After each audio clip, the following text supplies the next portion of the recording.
College football nerds, we're doing our weekly top 10. It's back. We had some craziness last week, but this week we are rolling and on schedule. This one is actually off schedule because it's coming after our weekend review. This is a slow slate this week, but we wanted to talk state of college football.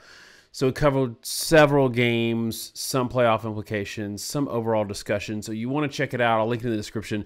It was a really good video. If you just want to go podcast mode, listen to it while you're in the car, because it was a really good discussion. And by the way, we are on all the podcast platforms if you want to find us there instead of watching our pretty faces. All right, Josh, we were doing what we always do in Slack. We type everything out and then we hit enter, and then we can see each other's top 10. This time it's top 12.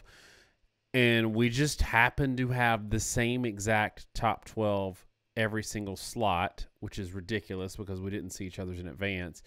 So instead of each of us giving our top 10/12, I'm going to have you do it for us. Go ahead and just run through the list. And the way, at least I formulate them, and I know Daniel follows a similar philosophy, is I look at not just how good you are, but essentially how did you do against your schedule, and how would you have done if you traded schedule with somebody else, is the way I evaluate it. So I don't rank on wins and losses. I also don't just rank on power quality, but it's sort of a hybrid of the two. Because if you've lost a game that was a stupid game, I assume you're going to lose that game every time. And I assume if you played more games that are a little more difficult, you might drop more of them. So with that in mind, my top 12 is Oregon, number 1, Texas, number 2, Ohio State, number 3, Tennessee, number 4, Alabama, number 5, Indiana, number 6, Penn State, number 7, Ole Miss, number 8, Notre Dame, number 9, Georgia, number 10, BYU, number 11, Miami, number 12, and then not listed, but if you had to throw in a 5th champ, I would have Boise State, who in truth is probably sitting right at 13th for me. The interesting thing to me is I can go ahead and tell you what's going on in the comments. The comments, or if we post this on Twitter, what people would say is they'd pick the one team they don't like from the SEC, or they'd pick on Ohio State because they're an SEC fan. And they say, this team lost to these people or looked bad this week. Therefore, they are overrated. What they won't do is say, okay, you've got Alabama ahead of Indiana. Indiana has had by far the worst schedule, including of the G5 we're talking about, of anybody on this list. And they happen to look kind of ugly against Michigan the first time they played a decent defense. Don't give me Nebraska, please. So I want to challenge everybody to do this mental exercise of saying, okay, I understand that Alabama's got flaws. Texas lost by 2 scores at home to a team that Alabama beat.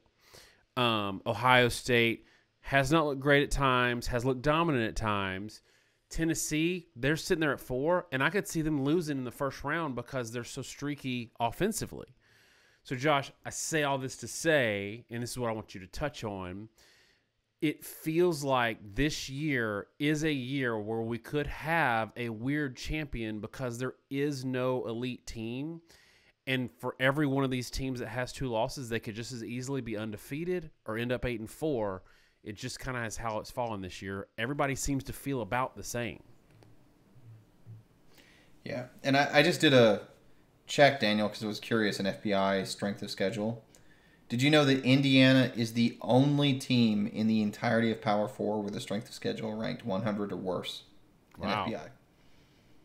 They are literally the worst schedule, not just in the Big Ten, but the entire Power 4. Of teams played or full schedule? Not of teams played. Now, the remaining strength of schedule is 8th. Now, they're a little funny the way they do that in FPI because the remaining strength of schedule is kind of based on your odds to win half your games. And if you have one really, really hard game, at this point in the season, you'll end up ranked stupid high, even if the other games are really easy. And there's some weird things that happen between having 2 games left and 3 games left, where the 3 games actually ends up being easier than the 2. It's, in my opinion, I complain about this every year. It's broken in the last 3 weeks of the season for remaining strength of schedule. Neither here nor there.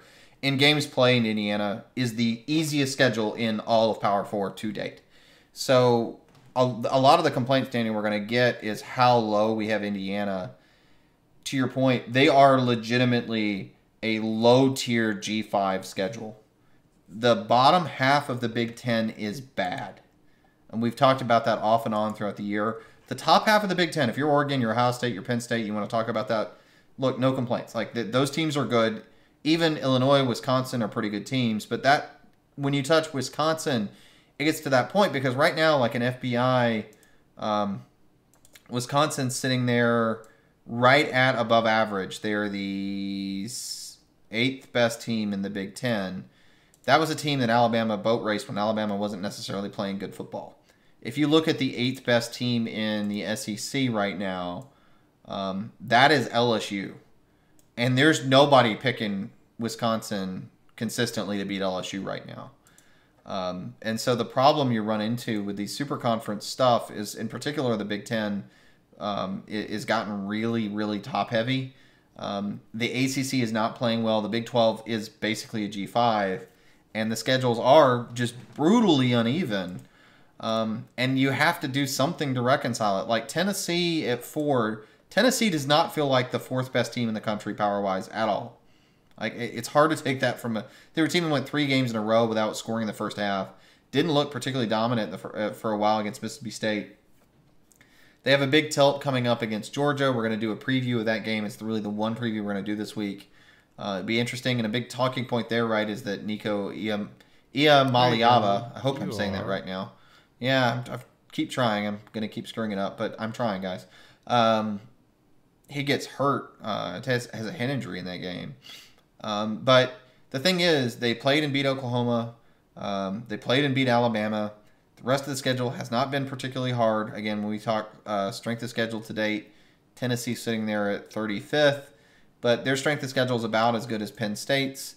They have the same record as Penn State does. You know, so be it. Like, I could see the argument. I will say this, Daniel. Do you agree with me? We both have Tennessee ahead of Penn State. I can completely buy the argument from people saying there's no reason to have Tennessee that high and not Penn State that high based off what they've done.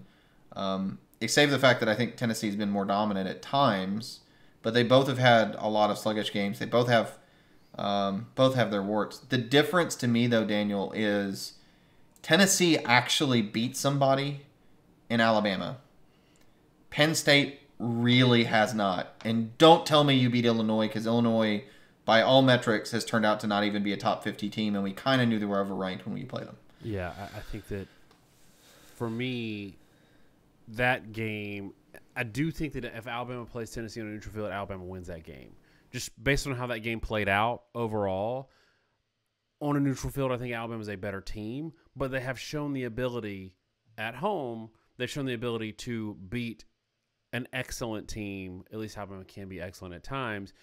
And that's my issue with a lot of the rest of this list. You know, it's pretty clear we were just ahead of the curve in dumping Miami a couple of times this year, and the pollsters finally were just waiting on that first loss, which, by the way, what if they eke out a win against Georgia Tech? That's over half their schedule against bottom 50 teams. Over half their schedule, they've won by 1 score, and they've all been struggle, luck, come from behind wins. At some point, cumulatively, all those terrible performances in wins have to count for something.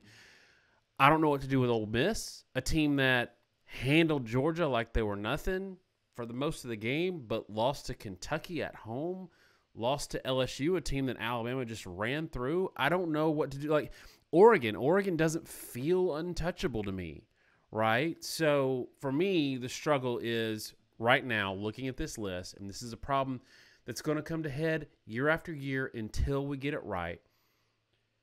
If this list was frozen in time today, or let's say everybody on this list wins out, Josh, we got to put Boise in because that 7-point win over Nevada might propel them ultimately down the road to winning their conference, which means they'll be the highest rated G5 and a conference champ.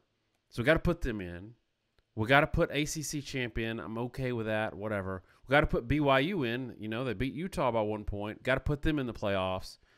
The team that gets left out here, even if they win out, which they play Tennessee, that's tough. But anyway, even if they win out, 2 losses, in our rankings frozen in time today, Georgia is getting left out for BYU and Boise. Now, I ask you, if you give Georgia BYU's schedule, are they undefeated? If you give Georgia Boise's schedule, even with the Oregon game, they might also be undefeated. I don't think if you flip those and give BYU Georgia's schedule, they're undefeated, or Boise. Talk about that a little bit. Yeah, so the way this works, if you're unfamiliar, is the top 5 ranked champions have to get in. And by rule, if there are not 5 champions in the top 25, they will actually keep ranking the top remaining champions in order until they have 5 in the playoffs. The top 4 slots must all be filled by champions. So basically you have 4 champions will be ranked 1 through 4, and then the 5th champion is out. Now what's crazy is we're having this discussion, but to be clear, BYU and Miami are 11th and 12th in our standings. They must be seeded 3rd and 4th by the playoff rules, and Boise ends up 12th. It's really screwed up, guys. If you're going to do automatic qualifiers, at least seed them best to worst. Don't force BYU and Miami in the 3 and 4 slots. But Daniel, I'm gonna take this a step further to realize how screwed up this is. This problem is unavoidable at this point in the season because if BYU loses, you still have to take the Big 12 champion, right? Like, if Miami loses, again, you still have to take the ACC champ, more or less. So you easily can end up in a situation where BYU may drop 2 games the rest of the year, and they still might get seeded 3rd or 4th. Miami could drop another game, and they still have to be seeded 4th because you have to take 5 champions. The only wrench that can get thrown into that is Army sitting there at 16th. Look, I'm an Army brat. Fun fact, my father was a career military officer, served in a special forces unit his whole career. The reality is Army's strength of schedule, we're talking about that, they're 133rd out of 134 teams. They're the second easiest schedule in the entire country, period. Now, they played Notre Dame, so my assumption is they're not going to beat Notre Dame, and this whole, just like sort of like the Navy game, suddenly the narrative is going to go away. But in theory, if they beat Notre Dame, they could easily be in the playoffs themselves with a really weak schedule. So, I've always understood the arguments for inclusiveness, but it's gotten a bit absurd because of how disparate everything's gotten with the super conferences. And the fact that BYU is 7th in the playoffs, it almost doesn't matter because if they lose a game or two, they're very likely to still be one of the top 3 or 4 champions. So they're still going to get a 3rd or 4th seed in the playoff. And that means, Daniel, right now when we say Georgia's left out, realize this is not just a temporary issue. The danger of Georgia being left out or one of those top 10, it's one of these top 10 teams being left out just by virtue of scheduling is stupid high. And if Georgia beats Tennessee this weekend and Tennessee falls to 2 losses, the path for Tennessee to get in the playoff is going to get really hard just because they're going to get squeezed a little bit. Indiana loses to Ohio State, and I think that's going to be also another really fascinating one, Daniel, that if Indiana loses to Ohio State and they're 11-1 to end the year, how far do you drop them? Because it's going to be a little bit of a tough pill for me to swallow personally if Georgia, or let's say Tennessee is 8-2. Tennessee lost to Arkansas, which I guess is a bad loss. They're not a terrible football team. They lost to Georgia. They beat Alabama. They beat Oklahoma. They throttled NC State. And they're going to get left out over an Indiana team that beat a whole bunch of teams that Tennessee, NC State level teams that Tennessee just killed. I don't know. It's a real problem, and this year is both the best and the worst year for a 12-team playoff because on one hand, we don't have a clear set of elite teams, which is going to make the field feel more fair. Normally, we had 3 or 4 teams that are all undefeated or 1 loss and were clearly better than the rest, and this would all feel academic. And that's probably frankly, it's going to be what happens most years. People can talk NIL parity all they want. It didn't magically change overnight. We've been dealing with this for a few years now. This year in particular is just especially chaotic. I think what we're going to discover is that the teams in the major conferences are just beating each other up, but they're all much better than the other conferences. It'll be curious to see that part.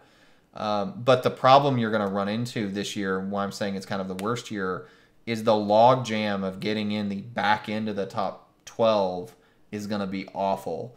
And we predicted from the first time this was mentioned a few years ago that the auto qualifier stuff, we ran it and raved about it, have for years, is a really bad idea the way it's currently implemented.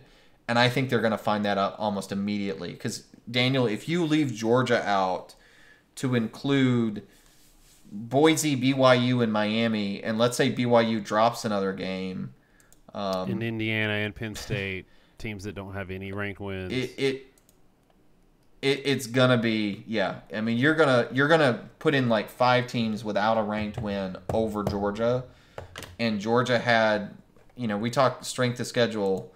Let's be clear, Georgia's schedule is insanely brutal.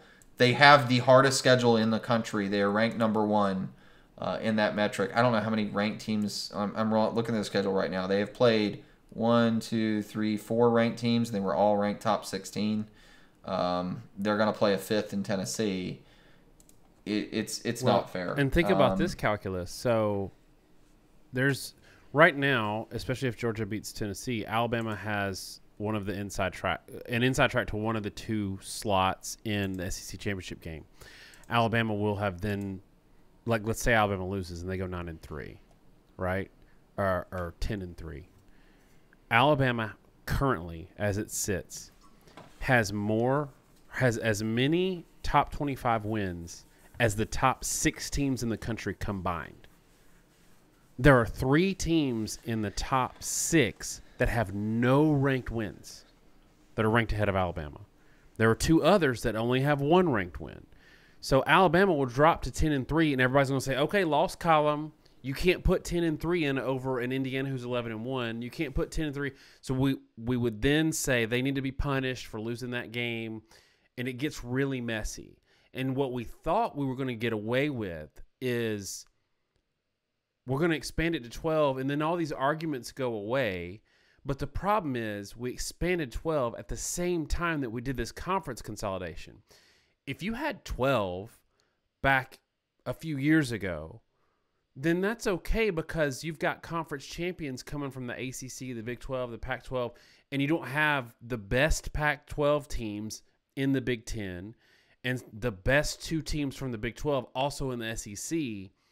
And then they're so huge that they don't all play each other within their conferences, but we've left crappy teams, I'm sorry, by comparison, at least crappy leagues, ACC, Big 12, where a BYU wouldn't also get a slot alongside of Texas in the playoffs, right? So now they're taking up 1/6 of the available slots with those 2 teams when it would have just been 1 from the Big 12.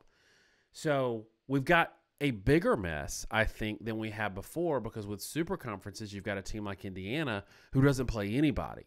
So they get to go 11-1. They are a good team, but we don't know how good they are, right? And it's like, well, let's wait and see in the playoffs. Let's see who they beat in the playoffs. Well, that's not really fair when Georgia, as of our numbers last week, Georgia had 6 teams on their schedule against the top 30 in the country. So half their schedule is against the top 30, with 4 of those inside the top 10.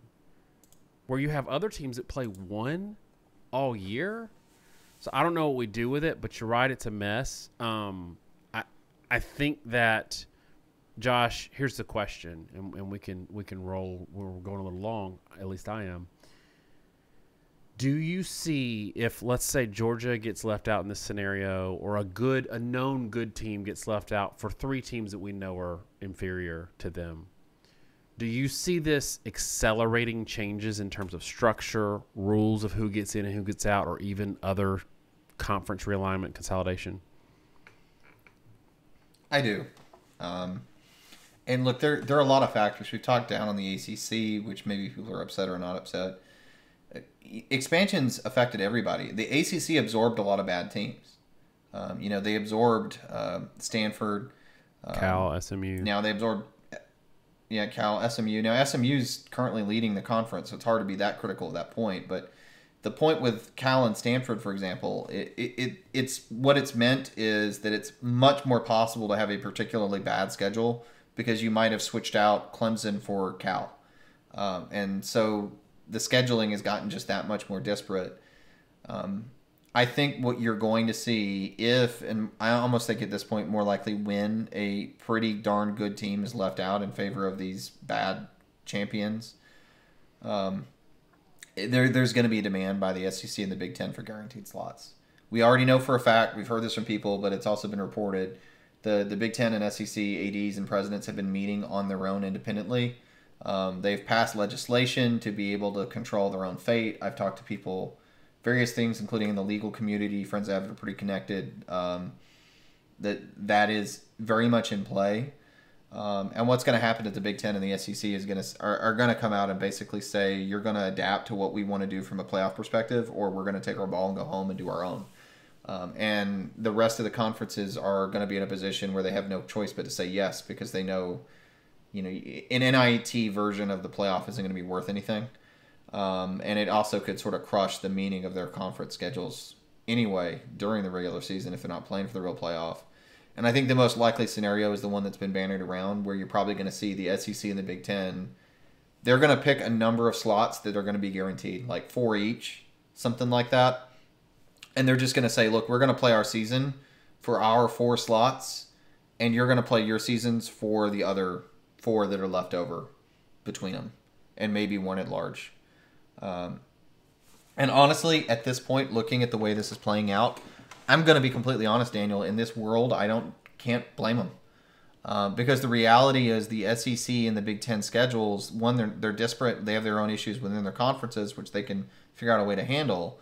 Probably by going to 9 games in the SEC's case. But the argument on the SEC is going to be, it doesn't matter if we are 10-3, we may be better than you are 11-1. And so we just always need to have 4 in.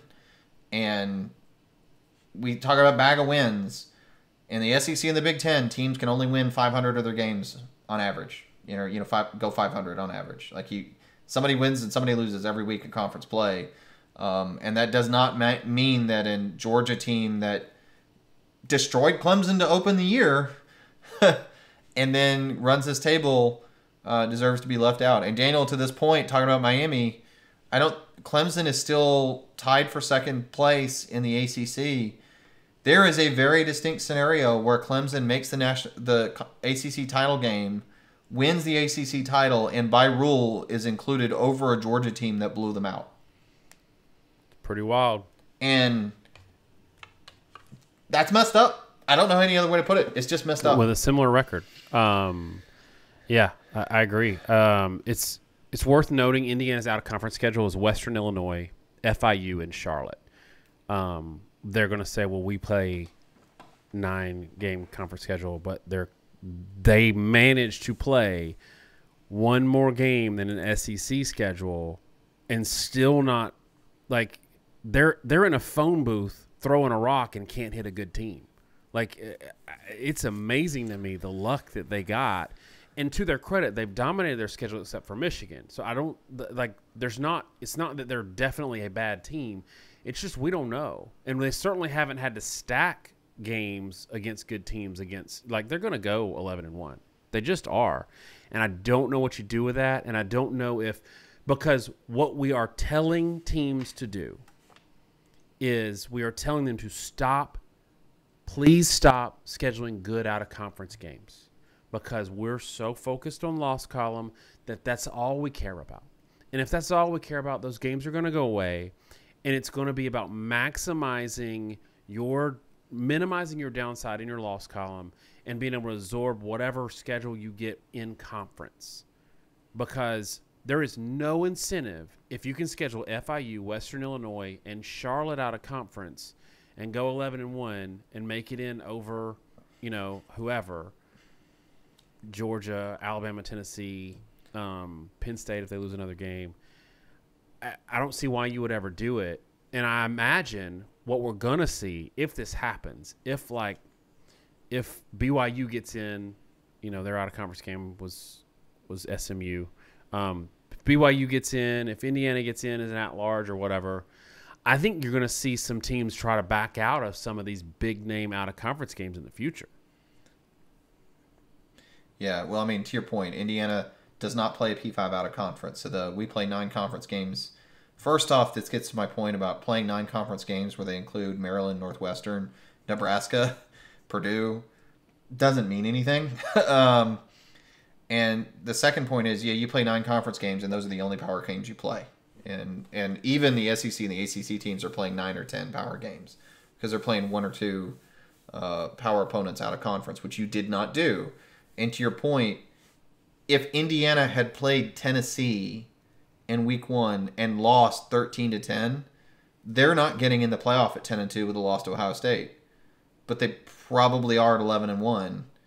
And that just seriously incentivizes teams not to schedule it. But I will say this, Daniel, to wrap this discussion up, because we haven't gone long, as we always do. Another part of this discussion between the Big Ten and the SEC I've been hearing is a discussion of some sort of cross-conference scheduling. And this gets to the point about why the fixed number of slots is important. Because if they know that they're going to have 4 slots each, they don't have to play this game anymore, team to team. And they can say, look, we're going to go and we're going to do some sort of round-robin conference scheduling thing in the regular season where we're all going to play one cross-conference game because we know it's not going to knock us out of the playoffs to do that. It's not going to hurt our conference that we did that versus the ACC or the Big 12 where they didn't play anybody out of conference. And let's be clear, the Big 12 for years has had a problem with a lot of their teams not playing anyone out of conference. It's a real issue in that conference in particular. But if they have a fixed number of slots, then for TV reasons and other reasons, and I think just for the health of the sport, I think there's a very good chance you will see something like a basketball type arrangement, which they do all the time, and have like a Big Ten SEC challenge, which I think would be fantastic. It'd be fantastic for the teams, the fans, for television, everybody involved, and for us who want data and crave data. It'd be fantastic to have those data points. But you can only really do that if they know they're guaranteed a set of slots. So they're not going to get 2 teams in instead of 4 teams in. Because Indiana is just the poster child for the fact that the current system greatly incentivizes you not to schedule hard games out of conference. And bow on that, Daniel, this is a problem with the 12-team playoffs specifically. Because with 4, you did need to distinguish yourself in a good way to be top 4, right? Like Indiana at 11-1 was not going to be top 4. But when you go to 12, it is way too easy to float yourself to 11-1 or 10-2. And that's why this is such a big issue and becoming readily apparent. And to your point about the Big 12, before they get on to us, if you take the top 5 teams in the Big 12, these are their Power 4 out-of-conference opponents. SMU, Nebraska, Iowa, nobody in Mississippi State. So do with that what you will, but it's impossible for us to learn anything. And to the point you made before, it really didn't matter. Like you could have nobody you play out of conference. You could play 0 P4 out of conference and be the Big 12 champion with 3 losses, and you're still going to get in over Georgia if they're 10-2 in that scenario we talked about. So, all right, this was a fun one. It's long, but there's a lot to talk about, and I really like it. And, you know, we're not going to have time to have these types of discussions as we get into having to do more previews because there's better weeks. This is a down week in college football, and I'm okay with it. Yeah, man, wrap it up for us. Yeah, again, thanks, guys. We've been off and on. The support and the positive encouragement we've gotten has been fantastic. I really want to appreciate all the comments. Or thank you, because I appreciate all the comments we got last week and stuff I'm going through with my family. So thank you guys, and like and subscribe. Comment if you find this discussion interesting. Talk about how you feel about these different things. These videos, if you want to, do whatever you can to interact and make sure you click like and share it. These videos never do much traction, and people tell us they love them, and people constantly tell us they love these long form videos. I guarantee you, before we record it, and we knew when we did it, this is not going to get many views because YouTube, for some reason, hates these topical videos. And so if you like this concept and you want to see more of it, first tell us in the comments, like the video, be sure you do, make sure you comment on the video and tell us some sort of thought about this discussion, and then share it wherever you talk football and encourage people to do the same. Because that enables us to do more of this content. Because right now, these videos, unfortunately, just don't give us the kind of traction to be able to talk about this as much as we'd like. All right, y'all. You heard it from the source. Share it. Talk about it. Help us out. Thanks so much, y'all. Have a great week. God bless.